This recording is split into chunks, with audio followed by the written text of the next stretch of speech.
ಕರ್ತನಲ್ಲಿ ಪ್ರೀತಿಯುಳ್ಳಂಥ ನನ್ನ ಆತ್ಮೀಯ ದೇವಜನರೇ, ನಿಮ್ಮೆಲ್ಲರಿಗೂ ಯೇಸು ಕ್ರಿಸ್ತನ ಅತಿ ಪರಿಶುದ್ಧವಾದ ನಾಮದಲ್ಲಿ ನಿಮ್ಮನ್ನು ಪ್ರೀತಿಪೂರ್ವಕವಾಗಿ ಸ್ವಾಗತಿಸ್ತೇನೆ.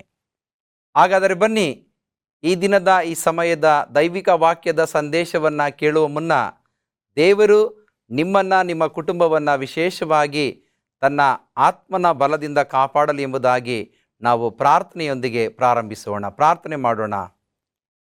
ನಮ್ಮನ್ನು ಬಹಳವಾಗಿ ಪ್ರೀತಿ ಮಾಡುತ್ತಾ ಬಂದಿರುವ ತಂದೆಯಾದ ದೇವರೇ, ಈ ಒಂದು ಸಮಯದಲ್ಲಿ ಸ್ವಾಮಿ, ನಿನ್ನ ವಾಕ್ಯದ ಸಂದೇಶವನ್ನು ಕೇಳುವುದಕ್ಕೆ ಸಿದ್ಧರಾಗಿರುವಂಥ ನಮ್ಮ ಸಭೆಯ ಎಲ್ಲ ವಿಶ್ವಾಸಿಗಳನ್ನು, ಇತರ ಎಲ್ಲ ವಿಶ್ವಾಸಿಗಳನ್ನು ಆಶೀರ್ವದಿಸು ಕರ್ತನೆ. ಎಷ್ಟೋ ಜನ ಕಣ್ಣೀರಿನಿಂದ ದುಃಖದಿಂದ ಈ ವಾಕ್ಯವನ್ನು ಕೇಳುವುದರ ಮೂಲಕವಾಗಿ ಬಿಡುಗಡೆ ಹೊಂದಲಿಕ್ಕೆ ಆಗುವಂತೆ ಕೃಪೆ ಕೊಡು. ಅವರ ಮನಸ್ಸಿನಲ್ಲಿ ಸಮಾಧಾನವನ್ನು ಕೊಡು ಸ್ವಾಮಿ. ಅವರಲ್ಲಿರುವಂಥ ಚಿಂತೆ, ದುಃಖ, ಕಣ್ಣೀರು ಎಲ್ಲವನ್ನು ಹೊರಸಿ ಈ ಒಂದು ವಾಕ್ಯದ ಸಂದೇಶದ ಮೂಲಕವಾಗಿ ಬಿಡುಗಡೆಯನ್ನು ಕೊಡು ಸ್ವಾಮಿ. ಎಲ್ಲ ಒಂದು ವಿಷಯದಲ್ಲಿಯೂ ಅದ್ಭುತವನ್ನು ಮಾಡುವ ದೇವರೇ, ಅವರ ಮಕ್ಕಳ ವಿದ್ಯಾಭ್ಯಾಸದಲ್ಲಿ, ಕೆಲಸದಲ್ಲಿ ನಿನ್ನ ಕೃಪೆಯನ್ನು ಹೇರಳವಾಗಿ ದಯಪಾಲಿಸಿಕೊಡಬೇಕೆಂಬುದಾಗಿ ಪ್ರಭು ಕ್ರಿಸ್ತೇಸುವಿನ ನಾಮದಲ್ಲಿ ಪ್ರಾರ್ಥಿಸುತ್ತೇವೆ ನಮ್ಮ ತಂದೆಯೇ, ಆಮೇನ್. ಬಹಳ ಸಂತೋಷ ಪ್ರಿಯ ವೀಕ್ಷಕರೇ, ದೇವರ ಆಶೀರ್ವಾದದಿಂದ ಈ ಕಾರ್ಯಕ್ರಮವನ್ನು ತಾವೆಲ್ಲರೂ ಕೂಡ ವೀಕ್ಷಣೆ ಮಾಡಿ ದೇವರ ಆಶೀರ್ವಾದವನ್ನು ಪಡೆದುಕೊಳ್ತಾ ಇರ್ತೀರಾ. ನಿಮ್ಮೆಲ್ಲರನ್ನ ಪ್ರೀತಿಪೂರ್ವಕವಾಗಿ ಮತ್ತೊಮ್ಮೆ ಅಭಿನಂದಿಸ್ತೇನೆ. ನೀವು ಕಾರ್ಯಕ್ರಮವನ್ನು ನೋಡುವಂಥದ್ದಲ್ಲ, ನೋಡಿ ನಿಮ್ಮ ಒಂದು ಅನುಭವವನ್ನು ಇತರರಿಗೆ ತಿಳಿಸುವಂಥದ್ದು, ಇತರರಿಗೆ ಈ ಕಾರ್ಯಕ್ರಮವನ್ನು ಪರಿಚಯ ಮಾಡುವಂಥದ್ದು ಕೂಡ ಬಹಳ ಪ್ರಾಮುಖ್ಯ. ಇದರಿಂದ ಕರ್ತನಿಗೆ ಮಹಿಮೆಯಾಗುವಂಥದ್ದಾಗಿದೆ. ಪ್ರಿಯರೇ, ಈ ದಿನದ ದೈವಿಕ ವಾಕ್ಯದ ಸಂದೇಶದಲ್ಲಿ ಆಧ್ಯಾತ್ಮಿಕ ನಾಯಕತ್ವದಲ್ಲಿ ಪೇತ್ರನ ಒಂದು ಆಧ್ಯಾತ್ಮಿಕ ನಾಯಕತ್ವ, ಪೇತ್ರನ ಜೀವಿತದಲ್ಲಿ ಆತನು ತೆಗೆದುಕೊಂಡಂಥ ನಿರ್ಧಾರ, ಆತನ ಒಂದು ಸೇವೆಯ ವಿಷಯದಲ್ಲಿ ದೇವರು ಕರೆಯಲ್ಪಟ್ಟಾಗ ಆತನಲ್ಲಿ ಹೇಗೆ ಆತನು ದೃಢ ನಿರ್ಧಾರವನ್ನು ತೆಗೆದುಕೊಂಡ ಎಂಬುದಾಗಿ ತನ್ನ ಪತ್ರಿಕೆಯಲ್ಲಿ ಸ್ಪಷ್ಟವಾಗಿ ವಾಕ್ಯಗಳನ್ನು ಬರೆದು ನಮಗೆ ತಿಳಿಸಿರುವಂಥದ್ದನ್ನು ನಾವು ನೋಡುತ್ತೇವೆ. ನೋಡಿ, ಪೇತ್ರನು ಬರೆದಂಥ ಮೊದಲನೇ ಪತ್ರಿಕೆ 2ನೇ ಅಧ್ಯಾಯ ಆತನು 9ನೇ ವಚನದಲ್ಲಿ ಹೇಳುವಂಥ ಮಾತನ್ನು ಗಮನಿಸುವಾಗ ಆತನ ಮಕ್ಕಳನ್ನು ಹೇಗೆ ಆತನು ಕರೆದಿದ್ದಾನೆಂಬುದಾಗಿ ನೋಡುವಾಗ, ಅದಕ್ಕಾಗಿಯೇ ಅವರು ನೇಮಕವಾದರು, ನೀವಾದರೂ ನಿಮ್ಮನ್ನು ಕತ್ತಲೆಯೊಳಗಿಂದ ಕರೆದು ತನ್ನ ಆಶ್ಚರ್ಯಕರವಾದ ಬೆಳಕಿನಲ್ಲಿ ಸೇರಿಸಿದಾತನ ಗುಣಾತಿಶಯಗಳನ್ನು ಪ್ರಚಾರ ಮಾಡುವವರಾಗುವಂತೆ ದೇವರಾದುಕೊಂಡ ಜನಾಂಗವು, ರಾಜವಂಶಸ್ಥರಾದ ಯಾಜಕರು, ಮೀಸಲಾದ ಜನವು, ದೇವರ ಸ್ವಕೀಯ ಪ್ರಜೆಯೂ ಆಗಿದ್ದೀರಿ. ಮೊದಲು ನೀವು ಪ್ರಜೆಯಾಗಿರಲಿಲ್ಲ, ಈಗ ದೇವರ ಪ್ರಜೆಯಾಗಿದ್ದೀರಿ. ಮೊದಲು ವಾತ್ಸಲ್ಯ ಹೊಂದಿರಲಿಲ್ಲ, ಈಗ ವಾತ್ಸಲ್ಯ ಹೊಂದಿದವರಾಗಿದ್ದೀರಿ. ಎಂಥ ಅದ್ಭುತವಾದಂಥ ಮಾತನ್ನು ತನ್ನ ಪತ್ರಿಕೆಯಲ್ಲಿ ಇಲ್ಲಿ ಪೇತ್ರನು ಬರೆಯುವಂಥದ್ದನ್ನು ನಾವು ನೋಡುತ್ತೇವೆ. ದೇವರಿಂದ ಆರಿಸಲ್ಪಟ್ಟಂಥ ಜನಾಂಗವಾದಂಥ ನಾವು ಏನಾಗಿದ್ದೇವೆ? ದೇವರು ನಮಗೆ ಕೊಟ್ಟಿರುವಂಥ ಒಂದು ಒಳ್ಳೆಯ ಮಾತು, ಅಧಿಕಾರವಾದರೂ ಏನು? ಪೇತ್ರನು ಹೇಳುವಂಥದ್ದು, ನೀವು ದೇವರಾದುಕೊಂಡಂಥ ಜನಾಂಗವಾಗಿದ್ದೀರಾ, ಮೀಸಲಾದಂಥ ಜನಾಂಗವಾಗಿದ್ದೀರಾ, ಮತ್ತು ಸ್ವಕೀಯ ಪ್ರಜೆಗಳು ಆಗಿದ್ದೀರಾ, ರಾಜವಂಶಸ್ಥರಾಗಿದ್ದಾರೆ. ಹೀಗೆ ಎಲ್ಲ ಒಂದು ಅದ್ಭುತವಾದಂಥ ಮಾತಿನ ಮೂಲಕವಾಗಿ ನಮ್ಮನ್ನು ಕರೆದಿದ್ದಾನೆ. ಆದರೆ ನಾವೇನಾಗಿದ್ದೇವೆ? ಅನ್ಯರ ಮುಂದೆ ನಾವು ಏಳಿಸಿಕೊಳ್ಳುವ ರೀತಿಯಲ್ಲಿ ಜೀವಿಸ್ತಾ ಇದ್ದೇವೆ. ಓ ಕ್ರೈಸ್ತರ, ಇವರು ನೋಡುವುದಕ್ಕೆ ಮಾತ್ರ ಹೊರಗಿನ ಜನರ ಮುಂದೆ ಒಂದು ದೈವ ಭಕ್ತರು ಎಂಬುದಾಗಿ ಅನಿಸ್ಕೊಳ್ತಾರೆ, ಆದರೆ ಒಳಗಡೆ ಅವರಲ್ಲಿ ಅನೇಕ ಪಾಪದ ಜೀವಿತ, ಅನೇಕ ಒರಟಾದ ಜೀವಿತ ಇದೆ ಎಂಬುದಾಗಿ ಇನ್ನೊಬ್ಬರು ನಮ್ಮ ಬಗ್ಗೆ ಮಾತನಾಡುವಂಥ ಸ್ಥಿತಿಗೆ ಇವತ್ತು ನಾವು ತೆಗೆದುಕೊಂಡು ಹೋಗಿದ್ದೇವೆ. ಯಾಕೆ? ಇವತ್ತು ಚರ್ಚ್ಗಳಲ್ಲಿ ಆರಾಧನೆ ನಡೀತಾ ಇಲ್ಲ ಪ್ರಿಯರೇ. ಚರ್ಚ್ಗಳಲ್ಲಿ ಗಲಾಟೆಗಳು, ಘರ್ಷಣೆಗಳು ನಡೀತಾ ಇದೆ. ಅಧಿಕಾರದ ಒಂದು ಸಭಾಪಾಲನಾ ಸಮಿತಿಯ ರಚನೆಯ ಸಮಯದಲ್ಲಿ ಒಡೆದಾಟ ಬಡಿದಾಟಗಳ ಮೂಲಕವಾಗಿ ಅನ್ಯರು ನಮ್ಮ ಬಗ್ಗೆ ನೋಡಿ ನಗಾಡುವಂಥ ಒಂದು ಪರಿಸ್ಥಿತಿಗೆ ಇವತ್ತು ನಾವು ಸಭೆಯನ್ನು ತೆಗೆದುಕೊಂಡು ಹೋಗಿದ್ದೇವೆ. ಇಲ್ಲಿ ಪೇತ್ರನು ಸ್ಪಷ್ಟವಾಗಿ ಹೇಳುತ್ತಾ ಇದ್ದಾನೆ, ನೀವು ದೇವರಾದುಕೊಂಡಂಥ ಜನಾಂಗವಾಗಿದ್ದೀರಾ, ರಾಜವಂಶಸ್ಥರಾಗಿದ್ದೀರಾ, ನನ್ನ ಪ್ರಜೆಗಳಾಗಿದ್ದೀರಾ, ನೀವು ನನ್ನ ಒಂದು ದೇವರ ಮಕ್ಕಳಾಗಿದ್ದೀರಾ ಎಂಬುದಾಗಿ ಹೇಳುವಾಗ ಇಲ್ಲಿ ನಾವು ಯಾವ ರೀತಿಯಲ್ಲಿ ನಡೆದುಕೊಳ್ತಾ ಇದ್ದೇವೆ, ದೇವರ ವಾಕ್ಯಕ್ಕೆ ಹೇಗೆ ನಾವು ವಿಧೇಯರಾಗಿ ಜೀವಿಸ್ತಾ ಇದ್ದೇವೆ, ಪೇತ್ರನ ಮೂಲಕವಾಗಿ ನಾವು ಕಲಿಯಬೇಕಾದಂಥ ಅಂಶಗಳು ಬಹಳಷ್ಟಿದೆ ಪ್ರಿಯರೇ. ಅದೇ ಆತನು ಮುಂದೆ ಹೇಳುವಂಥ ಮಾತನ್ನು ಗಮನಿಸುವಾಗ ನಾವು ಪೇತ್ರನು ಬರೆದಂಥ ಮೊದಲನೇ ಪತ್ರಿಕೆ 2ನೇ ಅಧ್ಯಾಯ 13ನೇ ವಚನದಲ್ಲಿ ಆತನು ಹೇಳುವಂಥದ್ದು, ಮನುಷ್ಯರು ನೇಮಿಸಿರುವ ಯಾವ ಅಧಿಕಾರಕ್ಕಾದರೂ ಕರ್ತನ ನಿಮಿತ್ತ ಅಧೀನರಾಗಿರಿ. ನಿಮಗೆ ದೇವರು ಯಾವುದೇ ಒಂದು ಅಧಿಕಾರವನ್ನು ಕೊಟ್ಟಿರ್ಬೋದು, ನಿಮಗೆ ಒಂದು ಉನ್ನತವಾದಂಥ ಉದ್ಯೋಗವನ್ನು ಕೊಟ್ಟಿರ್ಬೋದು, ಅಥವಾ ಮನೆಯಲ್ಲಿ ಒಂದು ಒಳ್ಳೆಯ ಕುಟುಂಬವಾಗಿ ನಿಮ್ಮನ್ನು ಆರಿಸಿಕೊಂಡಿರ್ಬೋದು, ಸಮಾಜದಲ್ಲಿ ನಿಮ್ಮನ್ನು ಒಳ್ಳೆಯ ಅಧಿಕಾರಿಯನ್ನಾಗಿ ಆರಿಸಿಕೊಂಡಿರ್ಬೋದು, ಸಭೆಯಲ್ಲಿ ಒಬ್ಬ ಸಭಾಪಾಲಕನಾಗಿ, ಒಬ್ಬ ಸಭೆಯ ಅಧ್ಯಕ್ಷನಾಗಿ, ಸಭಾಪಾಲನ ಸಮಿತಿಯ ಅಧ್ಯಕ್ಷನಾಗಿ, ಅಥವಾ ಆ ಒಂದು ಸಂಸ್ಥೆಯ ಅಧಿಕಾರಿಯಾಗಿ, ಅಧ್ಯಕ್ಷನಾಗಿ ದೇವರು ನಿಮ್ಮನ್ನು ಆರಿಸಿಕೊಂಡಿರುವಾಗ ಕೇವಲ ಸ್ಥಾನಮಾನಗಳಿಗೋಸ್ಕರವಾಗಿ ನೀವು ಜೀವಿಸದೆ, ನೀವು ದೇವರಿಗೆ ಮೆಚ್ಚುಗೆಯಾಗುವ ರೀತಿಯಲ್ಲಿ ನೀವು ಸೇವೆಯನ್ನು ಮಾಡಬೇಕೆಂಬುದಾಗಿ ಇಲ್ಲಿ ಪೇತ್ರನು ಸ್ಪಷ್ಟವಾಗಿ ಹೇಳುವಂಥದ್ದನ್ನು ನಾವು ನೋಡುತ್ತೇವೆ. ಯಾಕೆಂದರೆ ಅರಸನು ಸರ್ವಾಧಿಕಾರಿ ಎಂತಲೂ ಬೇರೆ ಅಧಿಪತಿಗಳು ಕೆಟ್ಟ ನಡತೆ ಉಳ್ಳವರನ್ನು ದಂಡಿಸುವುದಕ್ಕೂ ಒಳ್ಳೆ ನಡತೆ ಉಳ್ಳವರನ್ನು ಪ್ರೋತ್ಸಾಹಪಡಿಸುವುದಕ್ಕೂ ಅರಸಿನಿಂದ ಕಳಿಸಲ್ಪಟ್ಟವರೆಂತಲೂ ತಿಳಿದವರಾಗಿ ಅವರಿಗೆ ನೀವು ಅಧೀನರಾಗಿರಿ. ಪೇತ್ರನು ಹೇಳುವಂಥ ಮಾತು, ಅವರಿಗೆ ನೀವು ಅಧೀನರಾಗಿ ಜೀವಿಸಿರಿ. ಯಾವುದೇ ಒಬ್ಬ ಅರಸನಿರ್ಬೋದು, ಯಾವುದೇ ಒಬ್ಬ ಅಧಿಕಾರಿ ಇರ್ಬೋದು, ಅಥವಾ ಯಾವುದೇ ಒಬ್ಬ ವ್ಯಕ್ತಿ ಒಂದು ಕೆಲಸಕ್ಕೋಸ್ಕರವಾಗಿ ನೇಮಿಸಲ್ಪಟ್ಟಾಗ ನೀವು ಆತನಿಗೆ ಅಧೀನರಾಗಿ ಜೀವಿಸಬೇಕು. ಯಾಕೆಂದರೆ ತಿಳಿಯದೆ ಮಾತಾಡುವ ಮೂಢ ಜನರ ಬಾಯನ್ನು ನೀವು ಒಳ್ಳೆ ನಡತೆಯಿಂದಲೇ ಕಟ್ಟಬೇಕೆಂಬುದೇ ದೇವರ ಚಿತ್ತ. ನಾವು ಯಾವ ರೀತಿಯಲ್ಲಿ ಇರಬೇಕೆಂಬುದಾಗಿ ನೋಡುವಾಗ, ತಿಳಿಯದೆ ನಾವು ಮಾತನಾಡುವಂಥ ಸಮಯದಲ್ಲಿ ನೀವು ಒಳ್ಳೆಯ ನಡತೆಯಿಂದಲೇ ಮೂಢ ಜನರ ಬಾಯನ್ನು ಕಟ್ಟಬೇಕೆಂಬುದೇ ದೇವರ ಚಿತ್ತವಾಗಿದೆ. ಇವತ್ತಿನ ದಿನದಲ್ಲಿ ನಾವು ಮೂಢರ ಹಾಗೆ ನಾವು ಮಾತನಾಡುವಂಥದ್ದಲ್ಲ, ಅನ್ಯ ಜನಗಳ ಹಾಗೆ ನಾವು ಅಧಿಕಾರವನ್ನು ನಡೆಸುವಂಥದ್ದಲ್ಲ, ಅನ್ಯ ಜನಗಳು ನಮ್ಮನ್ನು ನೋಡಿ ಹೀಯಾಳಿಸುವ ರೀತಿಯಲ್ಲಿ ನಾವು ಅಧಿಕಾರವನ್ನು ನಡೆಸುವಂಥದ್ದಲ್ಲ. ಇವತ್ತಿನ ದಿನದಲ್ಲಿ ಪೌಲನು ಇಲ್ಲಿ ಆ ಪೇತ್ರನು ಸ್ಪಷ್ಟವಾಗಿ ಹೇಳುವಂಥ ಮಾತನ್ನು ಗಮನಿಸುವಾಗ, ನೀವು ತಿಳಿಯದೆ ಮಾತನಾಡುವ ಮೂಢ ಜನರ ಬಾಯನ್ನು ನೀವು ಒಳ್ಳೆಯ ನಡತೆಯಿಂದ ಕಟ್ಟಬೇಕೆಂಬುದೇ ದೇವರ ಚಿತ್ತ. ಒಳ್ಳೆಯ ಗುಣಗಳಿಂದ ಅವರನ್ನು ಎಚ್ಚರಿಸಬೇಕಾಗಿದೆ, ಅವರನ್ನು ತಿದ್ದಬೇಕಾಗಿದೆ. ಆದರೆ ಇವತ್ತಿನ ದಿನದಲ್ಲಿ ನಾವು ಅವರಿಗೆ ಹೋಗಿ ಶರಣರಾಗುತ್ತಾ ಇರುವಂಥದ್ದನ್ನು ನಾವು ನೋಡ್ತಾ ಇದ್ದೇವೆ ಪ್ರಿಯರೇ. ಅವರನ್ನು ನಾವು ಸರಿಯಾದ ಮಾರ್ಗದಲ್ಲಿ ನಡೆಸುವುದಕ್ಕೆ ನಾವು ಹಿಂದೆ ಹೋಗ್ತಾ ಇದ್ದೇವೆ. ಸ್ವತಂತ್ರರಂತೆ ನಡೆದುಕೊಳ್ಳಿರಿ, ಆದರೆ ಕೆಟ್ಟತನವನ್ನು ಮರೆಮಾಚುವುದಕ್ಕೆ ನಿಮ್ಮ ಸ್ವಾತಂತ್ರ್ಯವನ್ನು ಉಪಯೋಗಿಸಬೇಡಿರಿ. ದೇವರು ಕೊಟ್ಟಂಥ ಸ್ವಾತಂತ್ರ್ಯವನ್ನು ನೀವು ಕೆಟ್ಟದಾಗಿ ಉಪಯೋಗಿಸಬೇಡಿರಿ. ನೀವು ಒಂದು ಒಳ್ಳೆಯತನದಿಂದ ಅದನ್ನು ಉಪಯೋಗಿಸಿರಿ ಎಂಬುದಾಗಿ ಅಲ್ಲಿ ಪೇತ್ರನು ಸ್ಪಷ್ಟವಾಗಿ ಹೇಳುವಂಥದ್ದನ್ನು ನಾವು ನೋಡುತ್ತೇವೆ. ನೀವು ದೇವರ ದಾಸರಾಗಿದ್ದೀರಲ್ಲ, ಎಲ್ಲರನ್ನ ಸನ್ಮಾನಿಸಿರಿ. ನೋಡಿ, ಪೇತ್ರನು ಸ್ಪಷ್ಟವಾಗಿ ಹೇಳುವಂಥದ್ದು, ನೀವು ದೇವರ ದಾಸರಾಗಿದ್ದೀರಾ, ಎಲ್ಲರನ್ನ ಸನ್ಮಾನಿಸಿರಿ, ಸಹೋದರರನ್ನ ಪ್ರೀತಿಸಿರಿ, ದೇವರಿಗೆ ಭಯಪಡಿರಿ, ಅರಸನನ್ನ ಸನ್ಮಾನಿಸಿರಿ ಎಂಬುದಾಗಿ.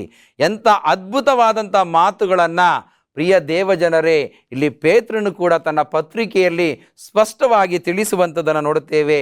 ನೀವು ದೇವರಿಗೆ ಭಯಪಡಿರಿ. ನಾವು ಜ್ಞಾನೋಕ್ತಿಯಲ್ಲಿ ನೋಡ್ತೇವೆ, ದೇವರಿಗೆ ಭಯಪಡುವವರ ದಿನಗಳು ವೃದ್ಧಿಯಾಗುತ್ತೆ ಎಂಬುದಾಗಿ. ಇವತ್ತಿನ ದಿನದಲ್ಲಿ ನಾವು ಯಾರಿಗೆ ಭಯಪಡ್ತಾ ಇದ್ದೇವೆ? ಇವತ್ತು ಮನುಷ್ಯನಿಗೆ ಭಯಪಟ್ಟು ಅಧಿಕಾರವನ್ನು ನಡೆಸುವುದರಿಂದ ಯಾವುದೇ ಪ್ರಯೋಜನವಿಲ್ಲ. ದೇವರಲ್ಲಿ ಭಯಭಕ್ತಿ ಉಳ್ಳವರಾಗಿದ್ದಾಗ ಮಾತ್ರ ಎಲ್ಲವನ್ನು ನಾವು ಸಾಧಿಸಲಿಕ್ಕೆ, ಅಧಿಕಾರವನ್ನು ನಡೆಸುವುದಕ್ಕೆ ಸಾಧ್ಯ ಎಂಬುದಾಗಿ ದೇವರ ವಾಕ್ಯ ಸ್ಪಷ್ಟವಾಗಿ ಹೇಳುವಂಥದ್ದನ್ನು ನಾವು ನೋಡುತ್ತೇವೆ. ಅದೇ ಪೌಲನು ನಾವು ನೋಡ್ತೇವೆ, ಪೇತ್ರನು ಬರೆದಂಥ ಮೊದಲನೆಯ ಪತ್ರಿಕೆ 2ನೇ ಅಧ್ಯಾಯ 18ನೇ ವಚನದಲ್ಲಿ ಮತ್ತೆ ಪೇತ್ರನು ಸ್ಪಷ್ಟವಾಗಿ ತನ್ನ ವಾಕ್ಯದ ಮೂಲಕವಾಗಿ ಎಚ್ಚರಿಕೆಯನ್ನು ಕೊಡುವಂಥದ್ದನ್ನು ನೋಡುವ, ಸೇವಕರೇ, ನಿಮ್ಮ ಯಜಮಾನರಿಗೆ ಪೂರ್ಣ ಭಯದಿಂದ ಅಧೀನರಾಗಿರಿ. ಒಳ್ಳೆಯವನೂ ಸಾತ್ವಿಕರೂ ಆಗಿರುವವರಿಗೆ ಮಾತ್ರವಲ್ಲದೆ ವಕ್ರ ಬುದ್ಧಿ ಉಳ್ಳವರಿಗೆ ವಿಧೇಯರಾಗಿರಿ. ಒಬ್ಬನು ಅನ್ಯಾಯವಾಗಿ ಬಾಧೆ ಪಡುವವನಾಗಿದ್ದು ದೇವರು ನೋಡುತ್ತಾನೆಂದು ಅರಿತು ಆ ಕಷ್ಟವನ್ನು ಸಹಿಸಿಕೊಂಡರೆ ಅದು ಶ್ಲಾಘ್ಯವಾಗಿದೆ. ತಪ್ಪು ಮಾಡಿ ಗುದ್ದು ತಿನ್ನುವುದರಲ್ಲಿ ನೀವು ತಾಳ್ಮೆಯಿಂದಿದ್ದರೆ ಅದರಿಂದೇನು ಕೀರ್ತಿ. ಆದರೆ ಒಳ್ಳೆಯದನ್ನು ಮಾಡಿ ಬಾಧೆ ಪಡುವುದರಲ್ಲಿ ನೀವು ತಾಳ್ಮೆಯಿಂದಿದ್ದರೆ ಅದು ದೇವರ ಮುಂದೆ ಶ್ಲಾಘ್ಯವಾಗಿದೆ ಎಂಬುದಾಗಿ ಪೇತ್ರನು ಅಲ್ಲಿ ಹೊಗಳುವಂಥದ್ದನ್ನು ನಾವು ನೋಡುತ್ತೇವೆ. ನಿಮ್ಮ ನಡತೆ, ನಿಮ್ಮ ಅಧಿಕಾರ, ದೇವರು ಕೊಟ್ಟಂಥ ಒಂದು ಆಶೀರ್ವಾದ ಹೇಗೆ ನಾವು ಜೀವಿಸಬೇಕೆಂಬುದಾಗಿ ಆತನು ಹೇಳುವಾಗ ಇದಕ್ಕಾಗಿಯೇ ದೇವರು ನಮ್ಮನ್ನು ಕರೆದಿದ್ದಾನೆ. ನೋಡಿ, ಎಂಥ ಅದ್ಭುತವಾದಂಥ ಮಾತನ್ನು ಪೇತ್ರನು ಹೇಳುವಾಗ ಆತನ ಜೀವಿತದಲ್ಲಿ ಅವನು ತೆಗೆದುಕೊಂಡಂಥ ಒಂದು ದಿಟ್ಟ ನಿರ್ಧಾರ ನಾವು ನೋಡುವಾಗ ಆತನು ಹೇಳುವಂಥದ್ದು, ಇದಕ್ಕಾಗಿಯೇ ದೇವರು ನಿಮ್ಮನ್ನು ಕರೆದಿದ್ದಾನೆ, ಕರೆಯಲ್ಪಟ್ಟಿರಿ. ಕ್ರಿಸ್ತನು ಸಹ ನಿಮಗೋಸ್ಕರ ಬಾಧೆಯನ್ನು ಅನುಭವಿಸಿ ನೀವು ತನ್ನ ಹೆಜ್ಜೆ ಜಾಡಿನಲ್ಲಿ ನಡೆಯಬೇಕೆಂದು ಮಾದರಿಯನ್ನು ತೋರಿಸಿ ಹೋದನು. ಆತನು ಯಾವ ಪಾಪವನ್ನು ಮಾಡಲಿಲ್ಲ, ಆತನ ಬಾಯಲ್ಲಿ ಯಾವ ವಂಚನೆಯೂ ಸಿಕ್ಕಲಿಲ್ಲ. ಬೈಯುವವರನ್ನು ಆತನು ಪ್ರತಿಯಾಗಿ ಬೈಯಲಿಲ್ಲ. ಆತನು ಬಾಧೆಯನ್ನು ಅನುಭವಿಸಿದಾಗ ಯಾರನ್ನು ಬೆದರಿಸದೆ ನ್ಯಾಯವಾಗಿ ತೀರ್ಪು ಮಾಡುವ ಆತನಿಗೆ ತನ್ನ ಕಾರ್ಯವನ್ನು ಒಪ್ಪಿಸಿದನು ಎಂಬುದಾಗಿ ಕ್ರಿಸ್ತನ ವಿಷಯದಲ್ಲಿ ಒಂದು ಒಳ್ಳೆಯ ಸಾಕ್ಷಿಯನ್ನು ಪೇತ್ರನು ಹೇಳುವಂಥದ್ದನ್ನು ನೋಡುತ್ತೇವೆ. ಇದೇ ಪೇತ್ರನು ತನ್ನ ಸೇವೆಯ ಸಮಯದಲ್ಲಿ ಯೇಸು ಕ್ರಿಸ್ತನ ಜೊತೆಯಲ್ಲಿ ಇರುವಾಗ ಕ್ರಿಸ್ತನನ್ನು ಕುರಿತು ನಾನು ಅರಿಯೆನು ಎಂಬುದಾಗಿ ಆತನು ಒಬ್ಬ ದಾಸಿಯ ಬಳಿಯಲ್ಲಿ ಹೇಳಿದಂಥದ್ದನ್ನು ನಾವು ನೋಡುತ್ತೇವೆ.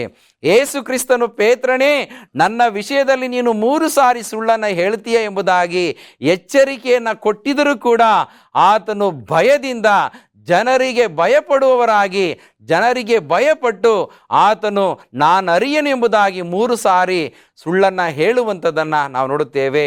ಮತ್ತು ಆತನು ಸಮುದ್ರದಲ್ಲಿ ನಡೆಯುವಾಗ ಎಲ್ಲಿಯ ತನಕ ತನ್ನ ದೃಷ್ಟಿಯನ್ನು ಕ್ರಿಸ್ತನ ಮೇಲೆ ಇಟ್ಟ ಅಲ್ಲಿಯ ತನಕ ಅವನು ಸಮುದ್ರದ ಮೇಲೆ ನಡೆದನು ಎಂಬುದಾಗಿ ನೋಡುತ್ತೇವೆ.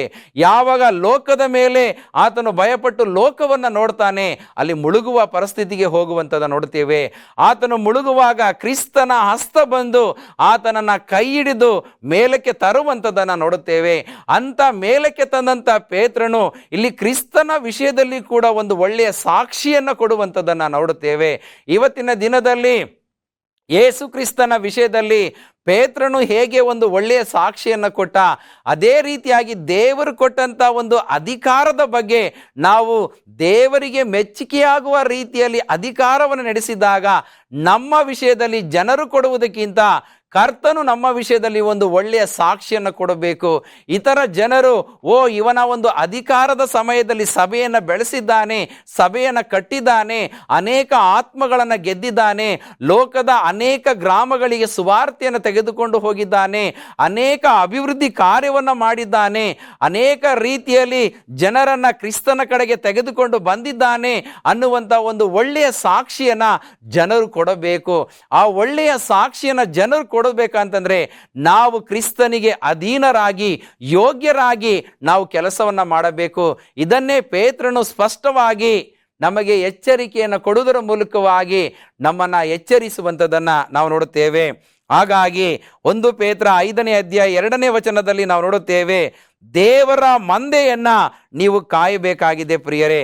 ಆತನು ಹೇಳುವಂಥ ಮಾತನ್ನು ಗಮನಿಸುವಾಗ 1 ಪೇತ್ರ 1ನೇ ಅಧ್ಯಾಯ ನಾವು ನೋಡ್ತೇವೆ. 1 ಪೇತ್ರ 5ನೇ ಅಧ್ಯಾಯ 1ನೇ ವಚನದಿಂದ 7 ವಚನದ ತನಕ ಅವನು ಅನೇಕ ಅದ್ಭುತದ ಮಾತುಗಳನ್ನು ಅಲ್ಲಿ ತಿಳಿಯಪಡಿಸುವಂಥದ್ದನ್ನು ನೋಡುತ್ತೇವೆ.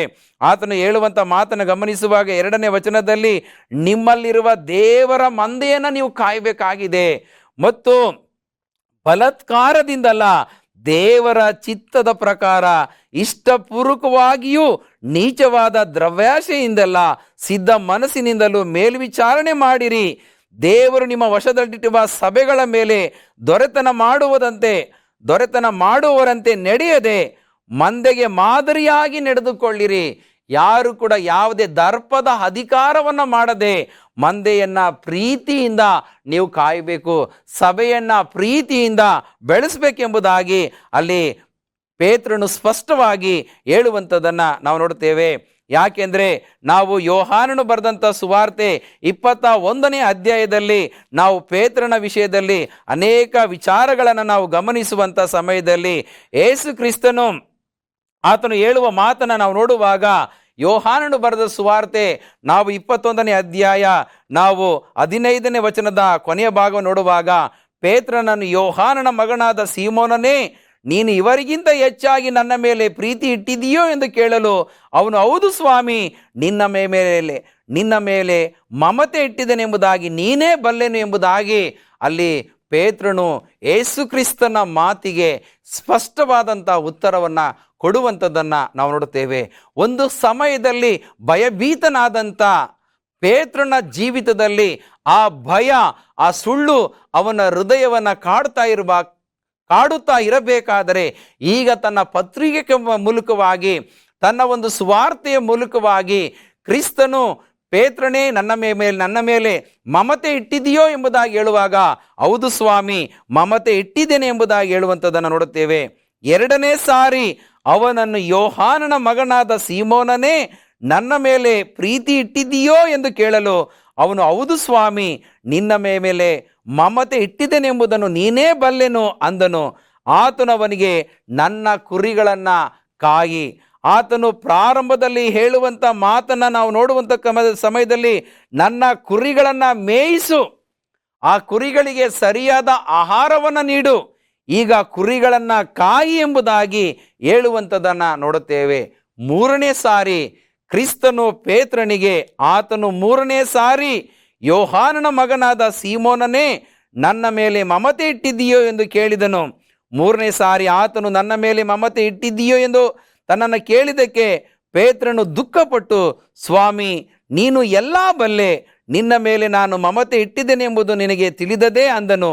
ಅವನಿಗೆ ಯೇಸು, ನನ್ನ ಕುರಿಗಳನ್ನು ಮೇಯಿಸು ಎಂಬುದಾಗಿ ಮತ್ತೆ ಎಚ್ಚರಿಕೆಯನ್ನು ಕೊಡುವಂಥದ್ದನ್ನು ನಾವು ನೋಡುತ್ತೇವೆ. ಪ್ರಿಯ ದೇವಜನರೇ, ಇವತ್ತು ದೇವರು ಪ್ರತಿಯೊಬ್ಬನನ್ನು ಆರಿಸಿಕೊಂಡಿದ್ದಾನೆ. ಯಾಕೆ ಆರಿಸಿಕೊಂಡಿದ್ದಾನೆ?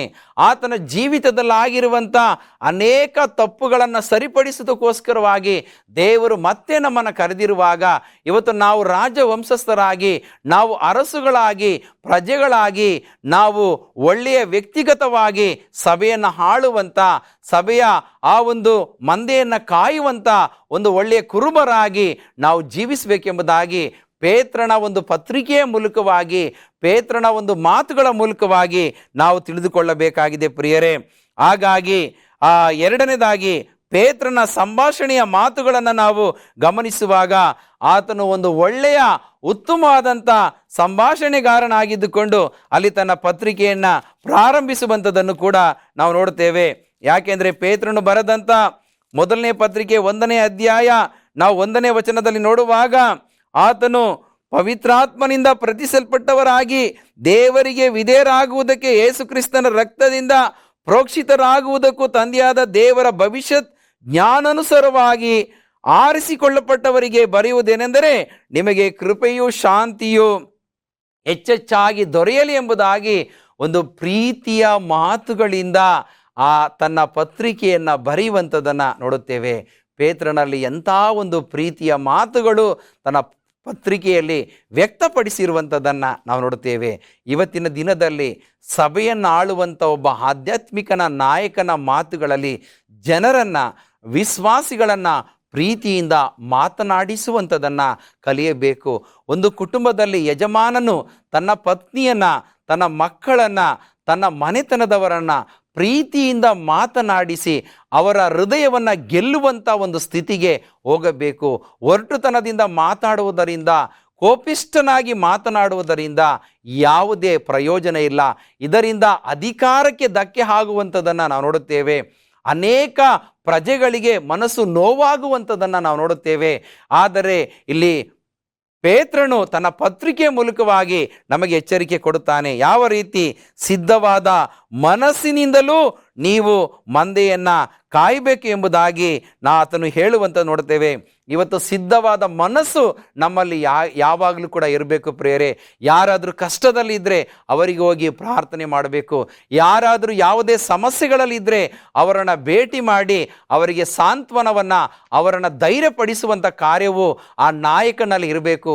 ನಾನು ಅಧಿಕಾರಿಯಾಗಿದ್ದೇನೆ, ನನಗೆ ಎಲ್ಲ ರೀತಿಯ ಒಂದು ಅಧಿಕಾರ ಇದೆ, ನಾನು ಯಾಕೆ ಅವನ ಬಳಿಗೆ ಹೋಗಬೇಕು, ಅವನಿಗೆ ಯಾಕೆ ನಾನು ಸಾಂತ್ವನವನ್ನು ಹೇಳಬೇಕು, ಅವನ ಮನೆಯ ಬಾಗಿಲಿಗೆ ನಾನು ಯಾಕೆ ಹೋಗಬೇಕು ಅನ್ನುವಂಥ ಒಂದು ಅಹಂಕಾರದ ದರ್ಪದ ಒಂದು ಅಧಿಕಾರದಿಂದ ಇರುವುದಾದರೆ ಯಾವ ಆಶೀರ್ವಾದವೂ ಕೂಡ ಸಿಗುವುದಿಲ್ಲ ಎಂಬುದಾಗಿ ಪೇತ್ರನ ಪತ್ರಿಕೆಯ ಮೂಲಕವಾಗಿ ನಾವು ತಿಳಿದುಕೊಳ್ಳಬೇಕು. ಪೇತ್ರನಲ್ಲಿದ್ದಂಥ ಒಂದು ಬದಲಾವಣೆಯನ್ನು ನೋಡುವಾಗ ಆತನ ಜೀವಿತದಲ್ಲಿ ದೇವರು ಕೊಟ್ಟಂಥ ಒಂದು ನಾಯಕತ್ವದ ಗುಣಲಕ್ಷಣಗಳನ್ನು ನಮ್ಮ ಜೀವಿತದಲ್ಲಿ ಅಳವಡಿಸಿಕೊಂಡು ಹೋಗುವಾಗ ಕರ್ತನ ಆಶೀರ್ವಾದವನ್ನು ನಾವು ಪಡೆದುಕೊಳ್ಳುವುದಕ್ಕೆ ಸಾಧ್ಯ. ನಾಲ್ಕನೇದಾಗಿ ದೀನ ಮನಸ್ಸು. 1 ಪೇತ್ರ 5ನೇ ಅಧ್ಯಾಯ 5ನೇ ವಚನದಲ್ಲಿ ನೋಡುವಾಗ, ಯವನಸ್ಥರೇ ಅದೇ ರೀತಿಯಾಗಿ ಹಿರಿಯರಿಗೆ ಅಧೀನರಾಗಿರಿ, ನೀವೆಲ್ಲರೂ ದೀನ ಮನಸ್ಸೆಂಬ ವಸ್ತ್ರದಿಂದ ಸೊಂಟ ಕಟ್ಟಿಕೊಂಡು ಒಬ್ಬರಿಗೊಬ್ಬರು ಸೇವೆ ಮಾಡಿರಿ. ದೇವರು ಅಹಂಕಾರಿಗಳನ್ನು ಎದುರಿಸುತ್ತಾನೆ, ದೀನರಿಗಾದರೂ ಕೃಪೆಯನ್ನು ಅನುಗ್ರಹಿಸುತ್ತಾನೆ. ಇವತ್ತಿನ ದಿನದಲ್ಲಿ ಯಾರು ದೀನರಾಗಿದ್ದೀರಾ? ದೇವರ ಕೃಪೆಗೆ ನೀವು ಪಾತ್ರರಾಗಿದ್ದೀರಾ? ಪೇತ್ರನು ಸ್ಪಷ್ಟವಾಗಿ ಹೇಳುವಂಥದ್ದು, ದೀನ ಮನಸ್ಸೆಂಬ ವಸ್ತ್ರದಿಂದ ಸೊಂಟ ಕಟ್ಟಿಕೊಂಡು ಒಬ್ಬರಿಗೊಬ್ಬರು ಸೇವೆಯನ್ನು ಮಾಡಿರಿ. ಯಾಕೆಂದರೆ ದೇವರು ಅಹಂಕಾರಿಗಳನ್ನು ಎದುರಿಸ್ತಾನೆ. ಇವತ್ತು ನಿಮಗೆ ಅಧಿಕಾರ ಇರ್ಬೋದು ಪ್ರಿಯರೇ, ಇವತ್ತು ಅಂತಸ್ತು ಇರ್ಬೋದು ಪ್ರಿಯರೇ, ಇವತ್ತು ದೇವರು ಎಲ್ಲವನ್ನ ನಿಮಗೆ ಕೊಟ್ಟಿರ್ಬೋದು. ಯಾಕೆಂದರೆ ಫಿಲಿಪ್ಪಿಯರಿಗೆ ಬರೆದ ಪತ್ರಿಕೆ 4ನೇ ಅಧ್ಯಾಯ 19ನೇ ವಚನದಲ್ಲಿ, ಕ್ರಿಸ್ತ ಯೇಸು ನಿಮ್ಮ ಐಶ್ವರ್ಯಕ್ಕೆ ತಕ್ಕ ಹಾಗೆ ನಿಮ್ಮ ಎಲ್ಲ ಕೊರತೆಯನ್ನು ನೀಗಿಸುವುದಕ್ಕೆ ಶಕ್ತನಾಗಿದ್ದಾನೆ. ಇವತ್ತು ದೇವರು ನಿಮ್ಮನ್ನು ಉತ್ತಮ ಪಾಸ್ಟರ್ಗಳನ್ನಾಗಿ, ಉತ್ತಮ ಅಧ್ಯಕ್ಷರನ್ನಾಗಿ ನಿಮ್ಮನ್ನು ಮಾಡಿರ್ಬೋದು. ಆದರೆ ಅಧಿಕಾರದ ದರ್ಪವನ್ನು ಬಿಟ್ಟು ಸಾತ್ವಿಕವಾದ ದೀನ ಮನಸ್ಸಿನಿಂದಲೂ ಒಬ್ಬರಿಗೊಬ್ಬರು ಸೇವೆ ಮಾಡುತ್ತಾ ಒಬ್ಬರ ಕಷ್ಟ ಸುಖಗಳಲ್ಲಿ ಭಾಗಿಯಾಗುವುದಾದರೆ ಕರ್ತನ ಆಶೀರ್ವಾದ ಇರುವಂಥದ್ದಾಗಿದೆ. ಅದಕ್ಕೆ ಪೇತ್ರ ಹೇಳ್ತಾನೆ, ದೀನರಿಗಾದರೂ ತನ್ನ ಕೃಪೆಯನ್ನು ಅನುಗ್ರಹಿಸುತ್ತಾನೆ. ಹೀಗಿರುವುದರಿಂದ ದೇವರ ತ್ರಾಣವುಳ್ಳ ಹಸ್ತದ ಕೆಳಗೆ ನಿಮ್ಮನ್ನು ತಗ್ಗಿಸಿಕೊಳ್ಳಿರಿ ಎಂಬುದಾಗಿ ಎಂಥ ಅದ್ಭುತವಾದಂಥ ಎಚ್ಚರಿಕೆಯ ಸಂದೇಶವನ್ನು ಕೊಡುತ್ತಾ ಇದ್ದಾನೆ. ಪ್ರಿಯ ದೇವಜನರೇ, ಈ ವಾಕ್ಯವನ್ನು ಕೇಳುತ್ತಾ ಇರುವಂಥ ನಿಮ್ಮ ಜೀವಿತದಲ್ಲಿ ದೇವರ ತ್ರಾಣವುಳ್ಳ ಹಸ್ತದಿಂದ ನೀವು ತಗ್ಗಿಸಲ್ಪಡುವುದಾದರೆ ದೇವರು ನಿಮ್ಮನ್ನು ಆ ಒಂದು ಉನ್ನತ ಕಾಲದಲ್ಲಿ ನಿಮ್ಮನ್ನು ಮೇಲಕ್ಕೆ ತರುವುದಕ್ಕೆ ಶಕ್ತನಾಗಿದ್ದಾನೆ. ಒಂದು ಒಳ್ಳೆಯ ಅಧಿಕಾರವನ್ನು ಕೊಡುವುದಕ್ಕೆ ಶಕ್ತನಾಗಿದ್ದಾನೆ. ನಿಮ್ಮನ್ನು ನೀತಿಯ ಮಾರ್ಗದಲ್ಲಿ ನಡೆಸುವುದಕ್ಕೆ ಶಕ್ತನಾಗಿದ್ದಾನೆ. ನಿಮ್ಮ ಕುಟುಂಬದಲ್ಲಿ ಕಳೆದುಕೊಂಡಂಥ ಆಶೀರ್ವಾದಗಳನ್ನು ಪುನರ್ಸ್ಥಾಪಿಸುವುದಕ್ಕೆ ಸಿದ್ಧನಾಗಿದ್ದಾನೆ. ಆದರೆ ನಿಮ್ಮ ಜೀವಿತ ಕಲ್ಲಾದ ಜೀವಿತವಾಗಿದೆ, ನಿಮ್ಮ ಜೀವಿತ ಒರಟುತನದ ಜೀವಿತವಾಗಿರುವುದರಿಂದ, ನಿಮ್ಮ ಜೀವಿತ ಪಾಪದ ಜೀವಿತವಾಗಿರುವುದರಿಂದ ಎಲ್ಲವನ್ನ ಕಳೆದುಕೊಳ್ಳುವಂಥ ಪರಿಸ್ಥಿತಿಗೆ ಬರ್ತೀರಾ. ದೀನ ಮನಸ್ಸಿನಿಂದ ತಗ್ಗಿಸಲ್ಪಟ್ಟವರಾಗಿ ನೀವು ದೇವರ ಬಳಿಗೆ ಬರುವಾಗ ಆತನ ತ್ರಾಣವುಳ್ಳ ಹಸ್ತದ ಕೆಳಗೆ ನಿಮ್ಮನ್ನು ತಗ್ಗಿಸಿಕೊಳ್ಳಿರಿ. ಆತನು ತಕ್ಕ ಕಾಲದಲ್ಲಿ ನಿಮ್ಮನ್ನು ಮೇಲಕ್ಕೆ ಉನ್ನತ ಸ್ಥಾನಕ್ಕೆ ತರುತ್ತಾನೆ ಎಂಬುದಾಗಿ ದೇವರ ವಾಕ್ಯ ಸ್ಪಷ್ಟವಾಗಿ ಹೇಳುವಂಥದ್ದಾಗಿದೆ. ಹಾಗಾಗಿ ತಗ್ಗಿಸಲ್ಪಡುವವನು ಹೆಚ್ಚಿಸಲ್ಪಡುತ್ತಾನೆ, ಕೊನೆಯವರೆಗೆ ತಾಳುವವನು ರಕ್ಷಣೆಯನ್ನು ಹೊಂದುತ್ತಾನೆ. ಇಂಥ ಆಶೀರ್ವಾದ ನಿಮ್ಮ ಕುಟುಂಬಕ್ಕೆ ಸದಾಕಾಲ ಇರಲಿ ಎಂಬುದೇ ನನ್ನ ಪ್ರಾರ್ಥನೆಯಾಗಿದೆ. ದೇವರು ತಾನೇ ಈ ವಾಕ್ಯಗಳ ಮೂಲಕವಾಗಿ ನಿಮ್ಮನ್ನು, ನಿಮ್ಮ ಕೆಲಸವನ್ನು, ನಿಮ್ಮ ಸೇವೆಯನ್ನು, ನಿಮ್ಮ ಅಧಿಕಾರವನ್ನು ಆತ್ಮಿಕವಾಗಿ, ಆಧ್ಯಾತ್ಮಿಕವಾಗಿ ಬಲಪಡಿಸಿ, ಸ್ಥಿರಪಡಿಸಿ ಕಾಪಾಡಲಿ. ಆಮೇನ್. ಪ್ರಾರ್ಥನೆ ಮಾಡೋಣ. ಪ್ರೀತಿ ಸ್ವರೂಪನಾದ ದೇವರೇ, ಈ ವಾಕ್ಯದ ಸಂದೇಶದ ಮೂಲಕವಾಗಿ ಪ್ರತಿಯೊಬ್ಬರ ಜೀವಿತದಲ್ಲಿ ದೇವರ ತ್ರಾಣವುಳ್ಳ ಹಸ್ತದಲ್ಲಿ ತಗ್ಗಿಸಲ್ಪಟ್ಟವರಾಗಿ ಅವರು ಉನ್ನತ ಸ್ಥಾನಕ್ಕೆ ಬರಲಿಕ್ಕೆ ಆಗುವಂತೆ ಕೃಪೆಯನ್ನು ದಯಪಾಲಿಸಿಕೊಡು ಸ್ವಾಮಿ. ಒಂದು ವೇಳೆ ಯಾರಾದರೂ ಅನಾರೋಗ್ಯ ಪೀಡಿತರಾಗಿರುವುದಾದರೆ ಈ ವಾಕ್ಯದ ಸಂದೇಶದ ಮೂಲಕವಾಗಿ ತಮ್ಮನ್ನು ತಾವು ತಗ್ಗಿಸಲ್ಪಟ್ಟವರಾಗಿರುವಾಗ ಅವರನ್ನ ಉನ್ನತ ಸ್ಥಾನಕ್ಕೆ ತೆಗೆದುಕೊಂಡು ಬಾ. ಅವರಿಗೆ ಬಿಡುಗಡೆಯನ್ನು ಕೊಡು ಸ್ವಾಮಿ, ಸಮಾಧಾನವನ್ನು ಕೊಡು. ಅವರ ಕೆಲಸ ಕಾರ್ಯಗಳಲ್ಲಿ ಅಭಿವೃದ್ಧಿ, ಆಶೀರ್ವಾದ ಸದಾಕಾಲ ಇರಲಿ ಎಂದು ಯೇಸುವಿನ ನಾಮದಲ್ಲಿ ಪ್ರಾರ್ಥಿಸ್ತೇವೆ ತಂದೆಯೇ, ಆಮೇನ್. ಪ್ರಿಯ ದೇವಜನರೇ, ಈ ಕಾರ್ಯಕ್ರಮದ ಮೂಲಕವಾಗಿ ನಿಮಗೆ ಪ್ರಾರ್ಥನಾ ಬೇಡಿಕೆಗಳಿದ್ದ ಪಕ್ಷದಲ್ಲಿ ಕೆಳಕಂಡ ದೂರವಾಣಿಯ ಸಂಖ್ಯೆಗೆ ನೀವು ಕರೆ ಮಾಡುವುದಾದರೆ ನಮ್ಮ ಪ್ರಾರ್ಥನಾ ವೀರರು ನಿಮಗೋಸ್ಕರವಾಗಿ ಪ್ರಾರ್ಥಿಸುತ್ತಾರೆ. ನಾವು ಕೂಡ ನಿಮಗೋಸ್ಕರವಾಗಿ ಯಾವಾಗಲೂ ಪ್ರಾರ್ಥನೆ ಮಾಡುತ್ತೇವೆ. ದೇವರು ಈ ಸಮಯದಲ್ಲಿ, ಈ ದಿನದಲ್ಲಿ ನಿಮ್ಮನ್ನು ವಿಶೇಷವಾಗಿ ಆಶೀರ್ವದಿಸಿ ಕಾಪಾಡಲಿ. ಆಮೇನ್.